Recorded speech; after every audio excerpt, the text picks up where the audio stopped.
Welcome to Speed Reads. Leave more, think less. Learn to escape depression and overthinking. You wake up in the morning, and there it is again, that nagging worry from yesterday. Before you know it, you're turning it over in your mind, examining every angle, convinced that if you think about it long enough, you'll find the answer. Sound familiar? For decades, we've been told depression is primarily a chemical imbalance requiring medication, that our brains are somehow broken. But emerging research points to something else. The true cause of our suffering is our relationship with thinking. Studies in metacognitive therapy reveal something startling. The key difference between those who develop depression and those who don't are, in fact, mental habits that can be learned. Before we continue, be sure to subscribe to our channel Speed Reads. By learning to recognize rumination patterns and developing practical techniques to shift your attention, you can transform your relationship with your mind.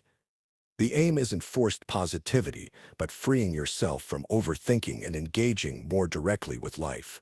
Ready to reclaim your mental freedom? Let's begin. The architecture of depressive thinking. What if depression isn't something that happens to you, but something you unknowingly create through your own thought patterns? What if the key to overcoming your problems isn't figuring them out, but rather thinking about them less? These questions form the foundation of metacognitive therapy, or MCT research, which has uncovered a new perspective on depression. According to this approach, depression isn't something that randomly descends upon you from the outside. Rather, you provoke it yourself through specific thought patterns.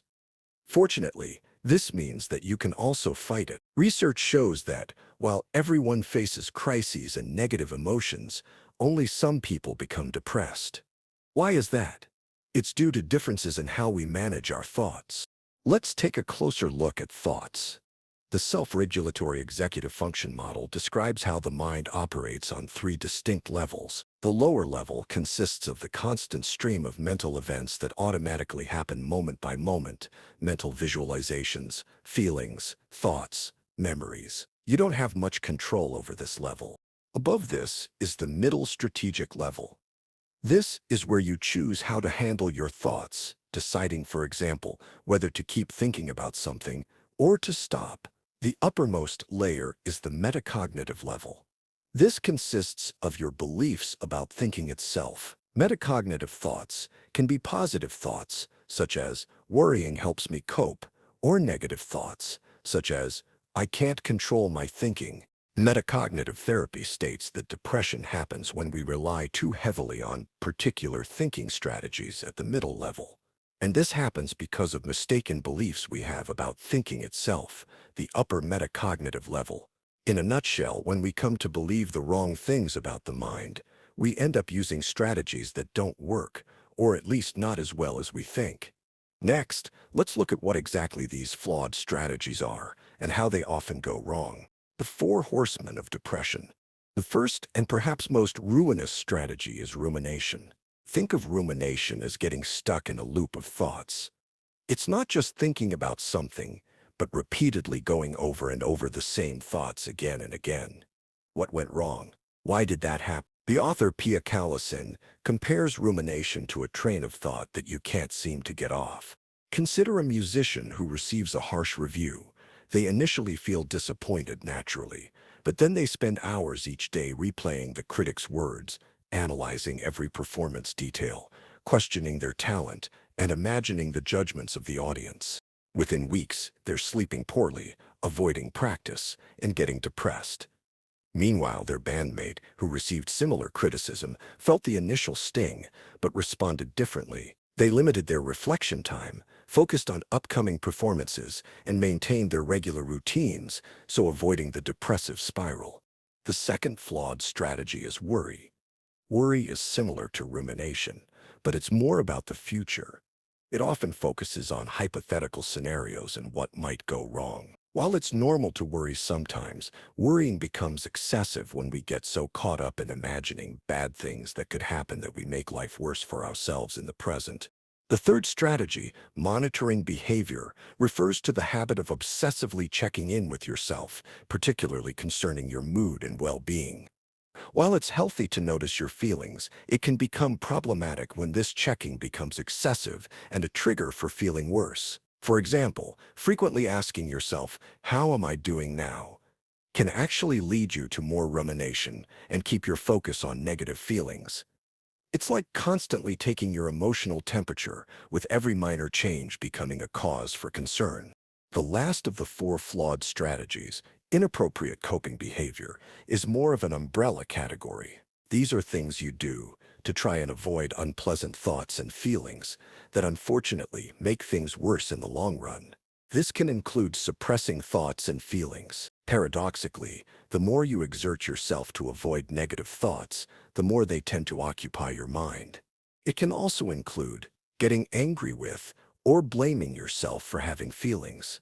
This strategy leads to further negative thoughts and self-blame. Another inappropriate strategy is dulling your feelings with drugs or alcohol, which, while it can bring relief, is only temporary and may actually lead to more negative thoughts in the long run. Together, when these four strategies come to dominate, they make up what metacognitive therapists call the cognitive attentional syndrome, or CAS, the real cause of depression. By becoming aware of rumination patterns and learning to limit your engagement with troubling thoughts, you can keep yourself from becoming depressed, even during life's difficult moments. The beliefs behind it all. So what is it that keeps us using these ineffective strategies? As we discussed earlier, the other problematic factor is metacognitive beliefs, beliefs about thinking. Let's look at a few. Some depressed individuals lack awareness of their rumination. They see hours spent mentally reviewing problems as normal rather than harmful overthinking. Some believe that rumination happens to them rather than a process carried out by them. That is, they think rumination is completely out of their control. And others believe that, in fact, rumination works.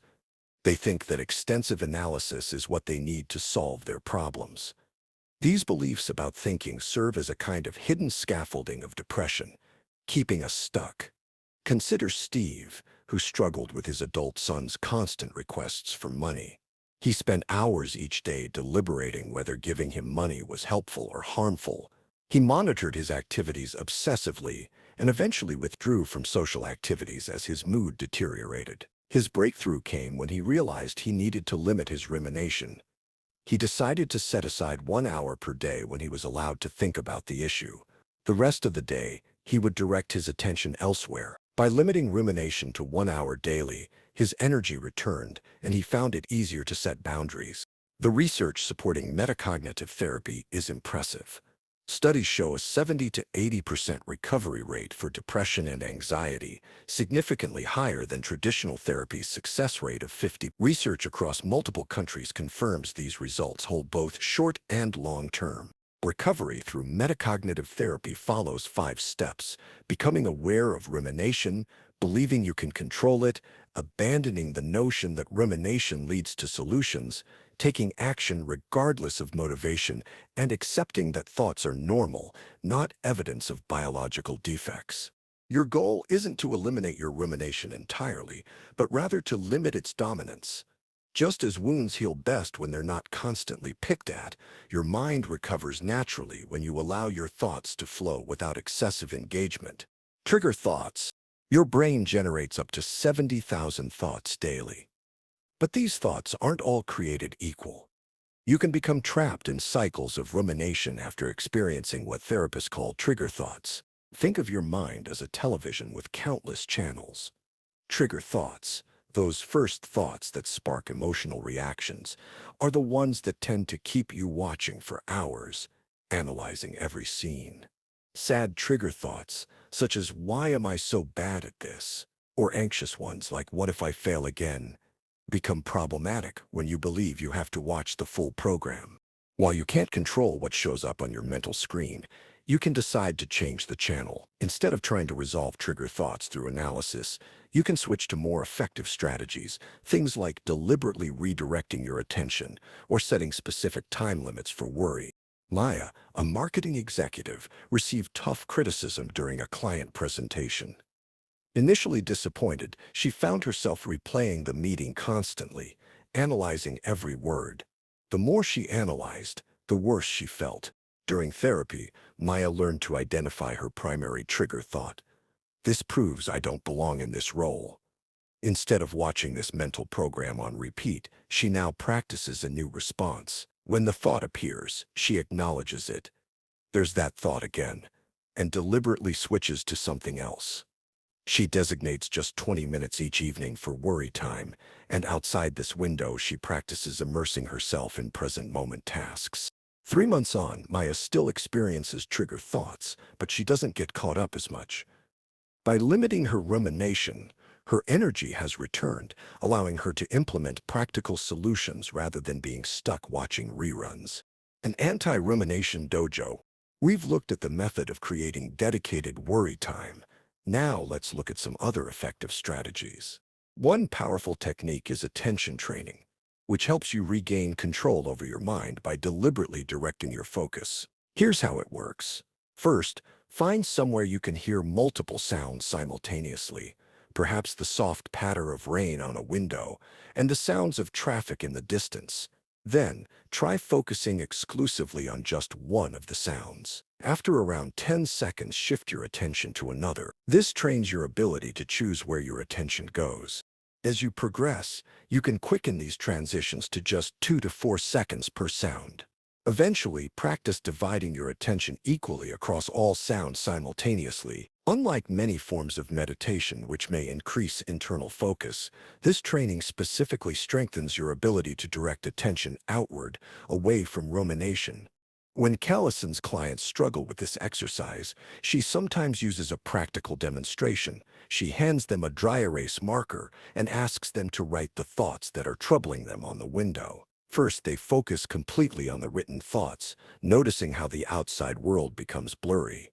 Then, they deliberately shift focus to what's beyond the window: trees, buildings, and passing cars. The thoughts don't disappear, but they become less distinct as attention moves elsewhere. Another strategy is developing the capacity to mindfully let go of your thoughts without engaging, like clouds drifting by. To practice this, start by visualizing, say, a butterfly. Picture it in detail, its body shape, its wings, and coloration. Now, without trying to control the image, simply observe what happens naturally in your mind's eye. The butterfly might hover, fly away, or transform, but you're just watching, not directing. This same approach works with troubling thoughts. Rather than analyzing, why am I so anxious, you can simply notice the thought and let it move through your mind without grabbing onto it. Callison suggests alternating between 2 minutes of deliberate rumination and 2 minutes of detached observation. Most of her clients report feeling significantly different during these states: more tension and sadness while ruminating, and more ease and flow during detachment.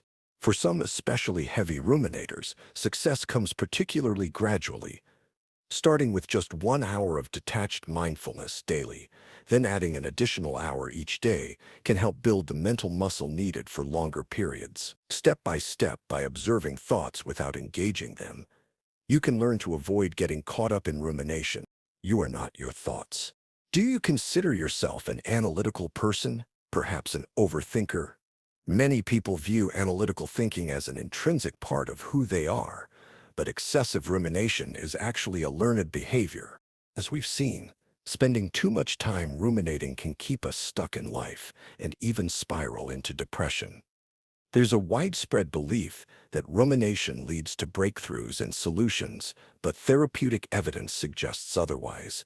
Consider the artist who came to Callison for therapy, believing his daily contemplation, sometimes lasting nearly half the day, was the wellspring of his artistic inspiration.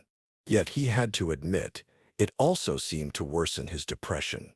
In metacognitive therapy, he experimented with limiting his creative thinking to a scheduled 2-hour session. To his surprise, he discovered that truly valuable ideas came to him during this time without his previous level of effort. His artistic ability remained intact while his depression lifted. Many similar misconceptions keep people trapped in rumination cycles. Some believe self-criticism will minimize future mistakes, even though we inevitably make errors, regardless of how much we berate ourselves. Other people think positive rumination builds self-esteem, Yet mantras and positive self-talk typically offer short-lived benefits. Perhaps most concerning is the belief that rumination is a person's core identity, that without these deep thoughts, they'd lose themselves entirely. Yet when weighing rumination's perceived benefits against its costs, most people discover the costs are far greater. While rumination might provide some insight or sense of preparation, the price paid is steep. Disrupted sleep, damaged self-esteem, sadness, fatigue, and isolation. Leif's story illustrates this. From adolescence, he struggled with morbid thoughts about death that he believed required careful working through. These thoughts consumed him, creating what he described as a living hell, a state where he wasn't truly living, just existing. The turning point came when metacognitive therapy introduced him to a revolutionary concept. He didn't have to engage with these thoughts at all. Initially skeptical, Leif discovered he could let thoughts come and go without them spoiling his day. He learned to observe them briefly before releasing them.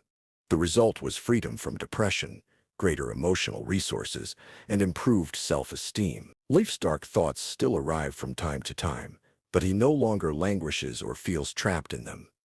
He simply acknowledges them and continues living his life. Final summary. The main takeaway of this summary to Live More, Think Less by Pia Collison is that depression stems from how you relate to your thoughts. Metacognitive therapy reveals that flawed mental strategies like rumination, getting stuck in mental loops, are the true culprit, and that these stem from mistaken beliefs about thinking. While you can't control what thoughts appear, you can control whether you engage with them. By limiting rumination to specific times, training your attention outward, and practicing detached mindfulness, you can break free from depression's grip. Don't fight your thoughts. Gently acknowledge them and redirect your focus. Before long, you'll be feeling a whole lot lighter. Okay, that's it for this summary. We hope you enjoyed it. If you can, please take the time to leave us a rating. We always appreciate your feedback. See you in the next one.